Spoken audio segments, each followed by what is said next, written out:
Estás escuchando El Rompeolas.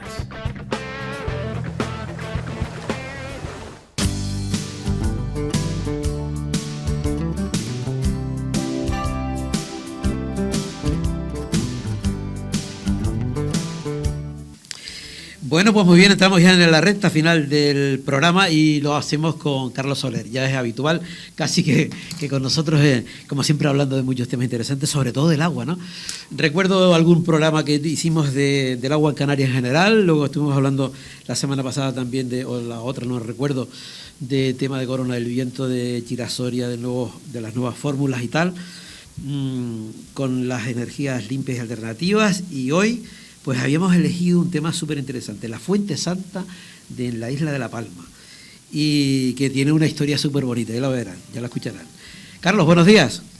Buenos días, Javier. ¿Qué tal? ¿Cómo andamos? Bien. Bueno, pues mira, habíamos estado hablando, mira que bien la Fuente Santa, después estábamos hablando del tema anterior de los torri vascos de ETA, y ahora nos vamos a hablar de la Fuente Santa, del agua, de manantiales. Exactamente, Carlos, estamos hablando de la Fuente Santa, que mucha gente quizás no sepa que está ¿en dónde? En la isla de La Palma, en la punta sur de la isla de La Palma. Es la fuente que dio nombre al topónimo de Fuencaliente. De Fuencaliente. Porque era una fuente termal. Vale. Cuéntanos un poco de la historia de esa fuente. Bien, es una historia muy larga, porque es una historia que abarca 500 años.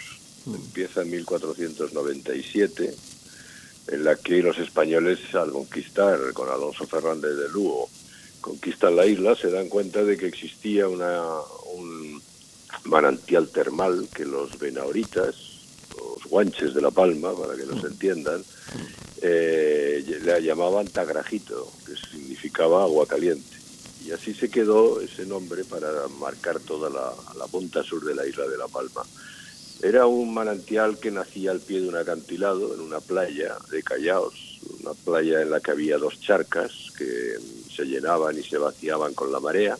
Y entonces, pues una estaba más cerca del mar, la temperatura debía ser de unos 30 grados, y la otra estaba más cerca del acantilado, más separado del mar, y estaría pues a unos entre 40 y 45 grados.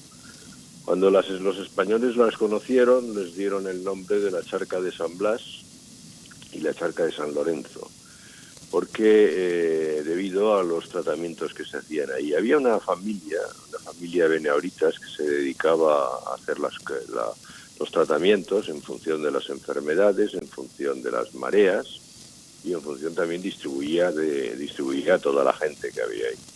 Bueno, por decirte, durante casi dos siglos, XVI y XVII, esa isla, ese manantial procuró la mayor riqueza que ha conocido la historia de La Palma a lo largo de sus 500 años de existencia histórica. Hay que pensar que la gente venía de América y venía de Europa a bañarse y a curarse enfermedades pues del tipo del reuma, de la artrosis, cualquier problema de piel, sobre todo también de cicatrizaciones, y también decían que era buena para curar la lepra y todo lo relacionado con la sífilis. Es evidente que estas últimas dos enfermedades, que son víricas, pues no las podría solucionar, pero sí que era capaz de aliviar los daños externos que producían esas enfermedades, como eran las llagas, las pústulas, que evidentemente lo que hacía era, pues, le sanaba todos esos problemas de piel, le daba una mejor calidad de vida al enfermo y eso le alargaba la esperanza, y en esa época pues eso era suficiente para que te murieras de otra cosa, con lo cual pues, les habías curado la enfermedad. Claro. ¿Y esa cómo se es pierde la historia del beneplácito, ¿no? Dime, Javier. No, digo, ¿cómo se pierde entonces la fuente? Pues se pierde porque esa fuente al final la Iglesia, debido a las curaciones que hacía, que ya empezaron, pues ya dejaron de ser extraordinarias o impresionantes y empezaron a ser llamadas milagrosas. Claro. En ese momento la Iglesia aceptó cambiarle el nombre y se le cambió la Fuente Caliente por la Fuente Santa. Eso fue en el siglo XVII. Y a poco tiempo después, unas décadas después, en 1677, el 13 de noviembre, entró en erupción un volcán muy parecido a lo que se está produciendo ahora mismo en La Palma, con el Cumbre Vieja. Ese volcán empezó a echar coladas que fueron bajando por una ladera hasta llegar al acantilado donde a su pie estaban las charcas. Al principio se salvó, pero al final lo que pasó es que ya se cayó, se derrumbó parte del acantilado y cayeron las coladas por encima y se perdió la Fuente Santa. La fajana que hizo, ganando terreno al mar, esa erupción, que así como en la de Cumbre Vieja es de algunos centenares de metros, en el caso del San Antonio, de la erupción del San Antonio, que es la que sepulta la fuente, la fajana tiene 3 kilómetros de longitud por 400 metros de terreno ganado al mar, el ancho más o menos. Eso es lo que provocó la pérdida de la fuente y además incluso el que la gente no llegara ya a saber dónde de verdad estaba enterrada la Fuente Santa. Y entonces después pasan años, ¿no? Sí, pasaron, 10 años. A los 10 años, nada más, a los 10 años es el primer intento por recuperar la fuente. Este intento es un intento muy importante porque con 10 años la gente todavía tendría alguna referencia de más o menos la zona en esos 3 kilómetros. Entonces marcaron un pozo. Todos los intentos que se hicieron, que fueron 16 en 330 años, esos 16 intentos que son siempre a través de pozos. Bueno, pues ese pozo primero lo empiezan a excavar y al final tienen que abandonar porque el problema es que se les derrumbaba. No era una colada lo que había enterrado, sino un montón de derrumbe, un montón de escorias, y eso se les derrumbaba al hacer un pozo. Ellos iban haciendo un pozo y en vez de un cilindro les iba saliendo un cono invertido, un cono hacia abajo, hasta el punto que ya tienen riesgo de perder la vida los que están excavando debajo y tienen que abandonar, que es lo mismo que les pasó a todos los que lo intentaron. Pero la grandeza de este primer intento es que estaba financiado por los propios enfermos, que llevaban 10 años sin ninguna esperanza y el dinero se lo gastaron en intentar encontrarla. Bien, esta gente, la grandeza de este intento radica en que ellos lo que hicieron fue ser conscientes de que tenían un problema técnico de excavar en ese material, pero tenían la ventaja de saber dónde hacerlo.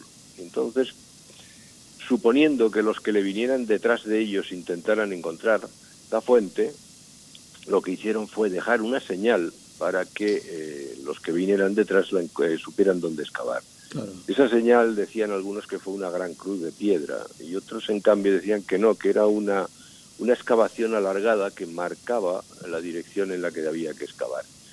En cualquiera de los dos casos, todos los demás que fueron detrás tuvieron siempre que buscar esa excavación, que buscar esa cruz y guiarse también por 4 frases.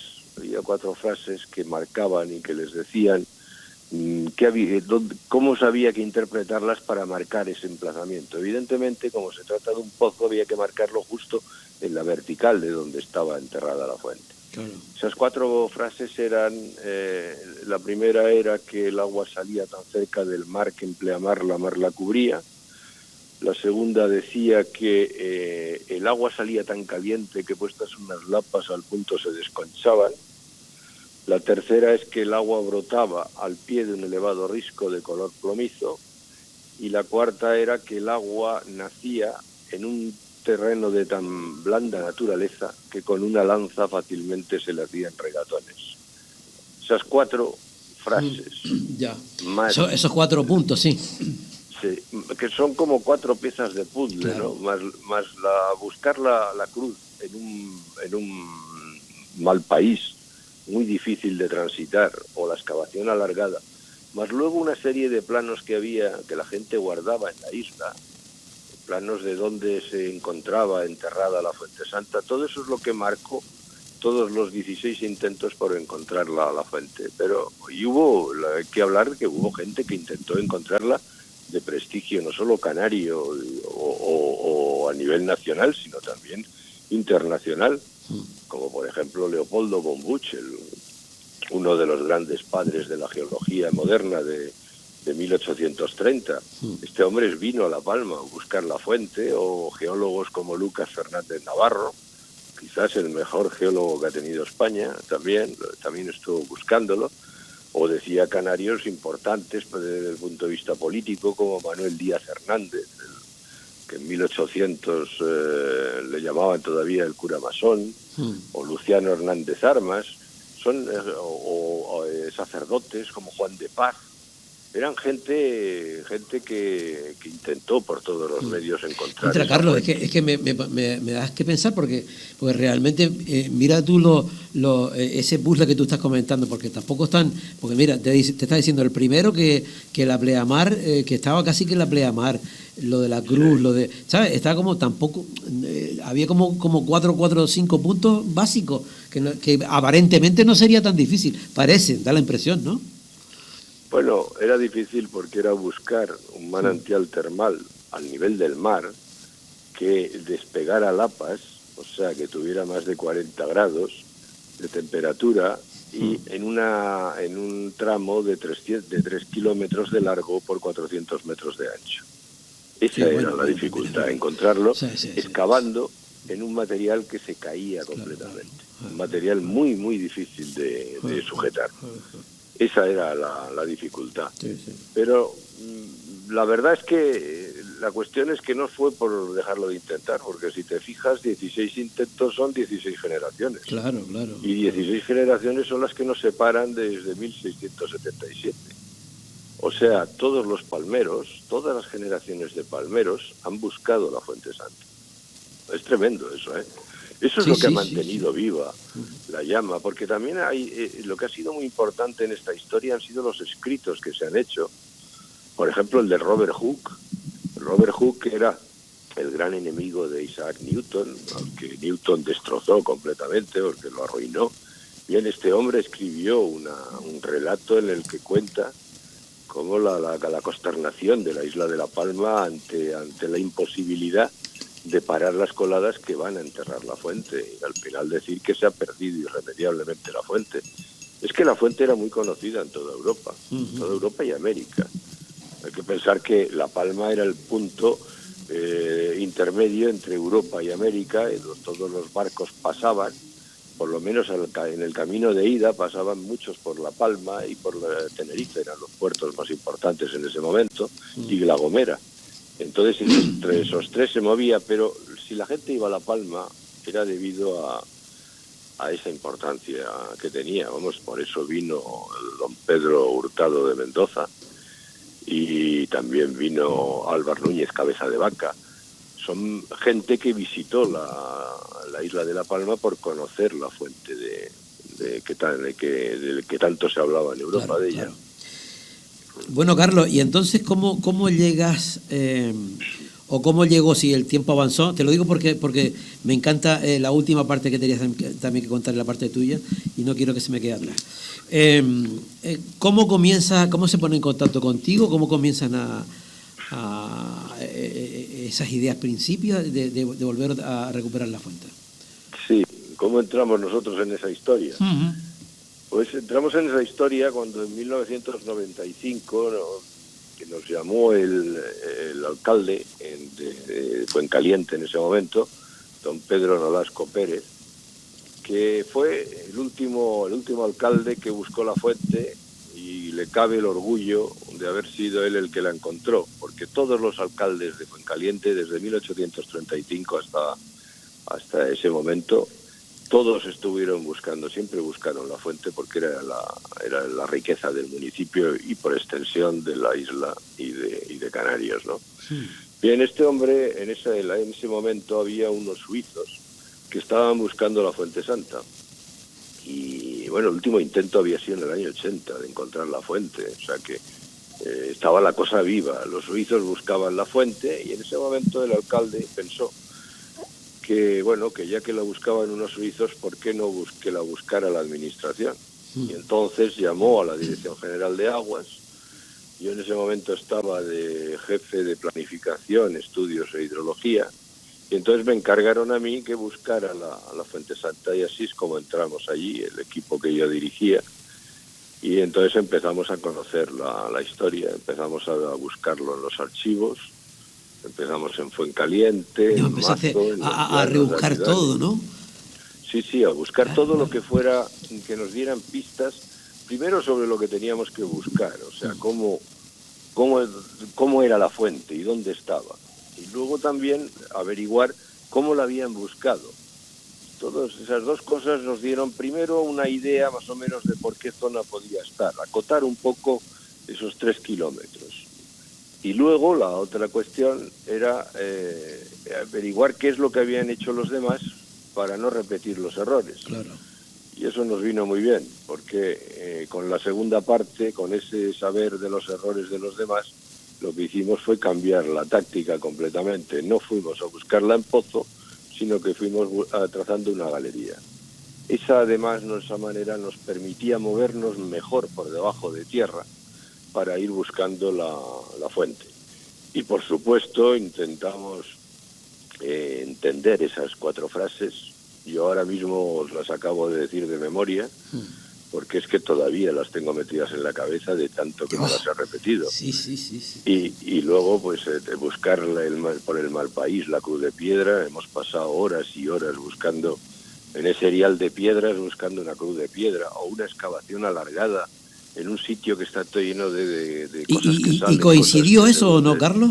¿Coincidió esas cosas o no? Bueno, eso fue una cuestión muy... Hubo un momento en que yo pensé que las 2 últimas frases que os he dicho se contradecían. O sea, las 2 primeras, la de que salía tan cerca del mar y lo de las lapas, pues te daba 2 ideas. Una era acerca de la temperatura, más de 40 grados tenía que tener. La otra idea era que tenía que salir justo al nivel del mar.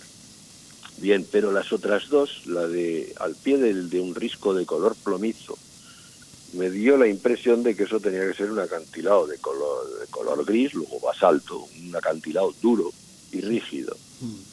Pero en cambio la siguiente, de que el agua brotaba en un material de tan blanda naturaleza que una lanza se la hacía regatores, quería decir que el terreno era blando. Luego ese acantilado claro, te tenía que se desmoronar, contradecía un ¿no? poco, ¿no? Sí.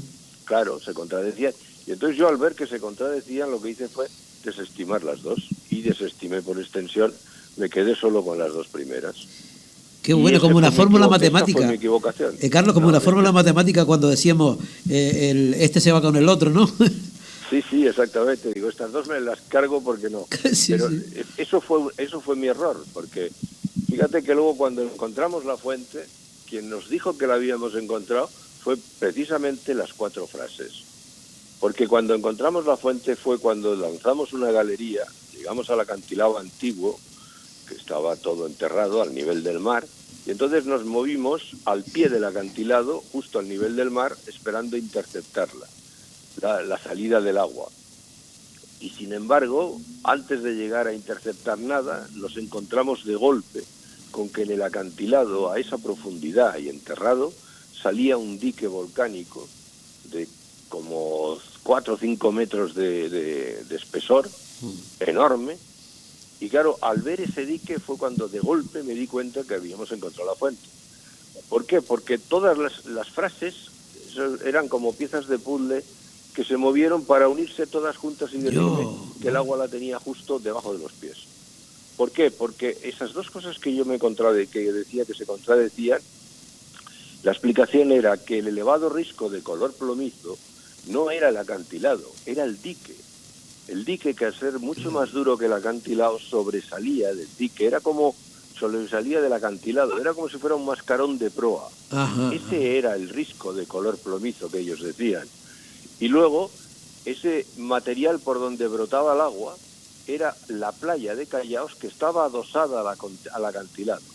Esa playa, al salirle el agua de la fuente, que sale a 45 grados de temperatura, con una gran cantidad de sal, Eso hace que cuando se enfríe pierda el dióxido de carbono, precipita, y entonces forma una sal que apelmaza los callaos, apelmaza las piedras. Ese era el material que con una lanza era fácil sacarlo. Increíble, parece un cuento. Pero fíjate que además incluso todavía es más, porque ese acantilado, ese dique que sobresalía del acantilado, lo que hice fue salir corriendo hacia la puerta, a salir fuera de la galería para ver si ese dique salía por arriba del acantilado, porque todavía quedaban trozos del acantilado sin tapar. Y justo donde iba enfilada la galería, se veía el dique que sobresalía en el acantilado y cortaba a una colada en horizontal de basalto y formaba una gigantesca cruz de piedra, evidentemente, que presidía todo el acantilado. Nosotros siempre buscamos la cruz encima del Malpaís, y sin embargo la cruz estaba arriba, estaba en el acantilado marcándolo.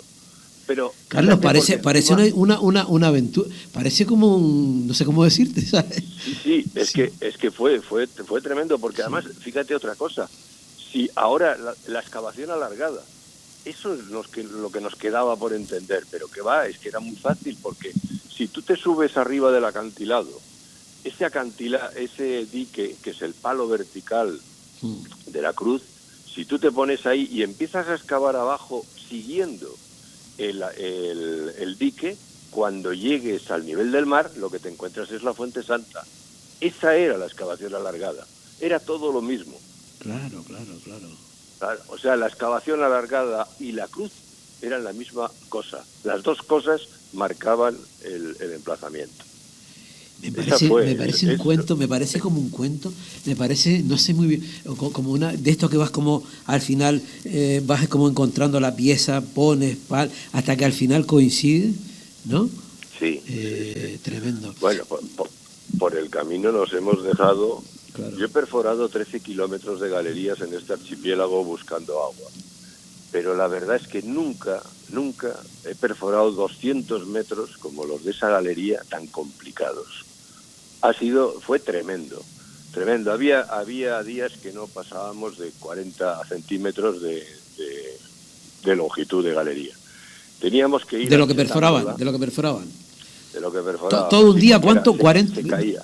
40 centímetros. 40 centímetros. Había días que no hacíamos más que 40 centímetros de galería. Se nos derrumbaba.